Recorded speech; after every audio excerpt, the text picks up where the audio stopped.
రఘువీరెడ్డి ప్రచారంలో ఎదురు దెబ్బలు తగులుతున్నాయి.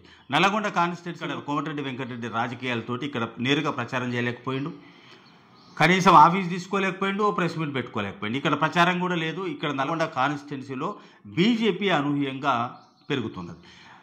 దేవరకొండ కాన్స్టిట్యున్సీలో కూడా అదే పరిస్థితి ఉన్నది. దేవరకొండ కాన్స్టిట్యున్సీలో వీళ్ళు పైపైగా తిరుగుతున్నా కానీ జానారెడ్డి పెద్ద నాయకునిగా ఆయనకు దేవరకొండ మిర్యాలగూడ ప్రాంతాల్లో కొద్ది పరిచయాలు ఉన్నాయి.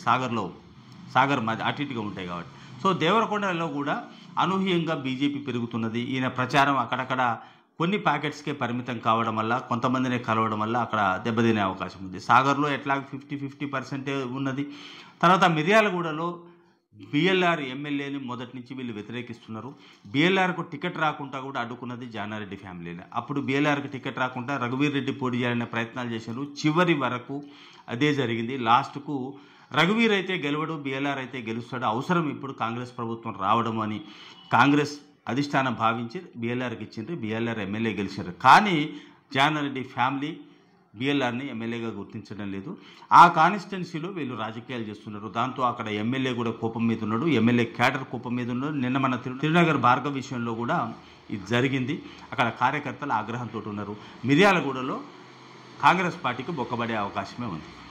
ఇక సూర్యాపేటలో పటేల్ రమేష్ రెడ్డి పరిస్థితి అదే ఉన్నది. పటేల్ రమేష్ రెడ్డి వీళ్ళు పట్టించుకోవట్లేదు. పటేల్ రమేష్ రెడ్డి, సంకినేని వెంకటేశ్వరరావు, బీజేపీ నాయకుడు సంకినేని వెంకటేశ్వరరావు బలంగా ఉన్నారు.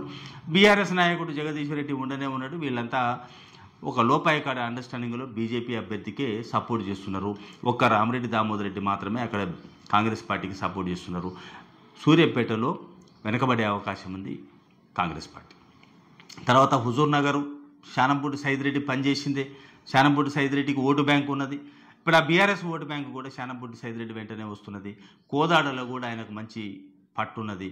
ఇట్లా చూసుకుంటూ పోతే నల్గొండ, దేవరకొండ, నాగార్జున సాగర్, మిర్యాలగూడ, సూర్యాపేట, కోదాడ, హుజూర్ నగర్ 7 నియోజకవర్గాలలో దాదాపుగా 5 నియోజకవర్గాలలో కాంగ్రెస్ పార్టీ వెనకబడి ఉన్నది. కేవలము అభ్యర్థి ప్రచార శైలి, అభ్యర్థి కుటుంబ నేపథ్యము, అభ్యర్థి పబ్లిక్లో కలవకపోవడము, కొన్ని సెలెక్టెడ్ పాయింట్స్లోనే ఆయన ప్రచారం చేయడం వల్ల జరుగుతున్నటువంటి పొరపాటు ఇది. అదే కాకుండా కుందూరు జానారెడ్డి ఫ్యామిలీ ఇక్కడ ఎస్టాబ్లిష్ అయితే కాంగ్రెస్ సీనియర్ నాయకుల ఆధిపత్యానికి దెబ్బ తగులుతుందనే కోణంలో కూడా వెనక కొన్ని కుట్రలు జరుగుతున్నట్టుగా అనిపిస్తుంది. రఘువీర్ను ఓడగొట్టే ప్రయత్నాలు జరుగుతున్నాయి. ఇప్పుడు ఓవరాల్గా చూసినట్టయితే రఘువీర్ అన్ని పాకెట్స్లో కూడా బలహీనంగా ఉన్నాడు. గట్టి అభ్యర్థి, గెలిచే అభ్యర్థి అని భావించిన రఘువీర్ రెడ్డి ఇప్పుడు ఎదురీత ఎదుర్కోవాల్సి వస్తున్నది.